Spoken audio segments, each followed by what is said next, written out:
近视超过600度以上的高度近视的族群哦，就要特别注意黄斑部病的风险是真悬。就算做白内障的手术、近视的镭射手术，若是物件佮你看起来歪高刺串哦，都可能是黄斑部出问题咯，就要赶紧去看医生。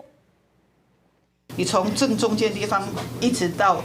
这个眼底的地方，就是最重要的黄斑部。有600度以上高度近视的民众，就要注意黄斑部病变的可能性。有一个64岁的单先生，进前因为近视1200度，做白内障手术恢复视力。本正想讲手术了后就无代志，就尾发现看物件歪高刺穿，才发现是高度近视引起黄斑部水肿病变。突然觉得他看东西的时候呢，字体发现扭曲的情况，前来就诊。经过我们散瞳检查视网膜，然后荧光眼底摄影，然后还有所谓的那个电脑断层的扫描，发现呢，他确实在黄斑部有水肿的情况。 医师提醒，即马有部分高度近视的民众会做近视镭射手术，就是着免烦恼因为高度近视引起黄斑部病变的风险。但是医师强调，高度近视是因为眼底受过长，做近视镭射手术了后，要是无法度改变眼底长度，黄斑部病变的风险要是袂降低。镭射屈光手术，我们改变的只是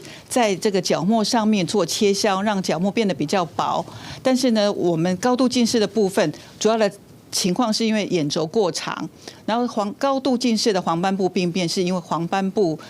下面的那个脉络膜的新生血管长出来了，所以跟做完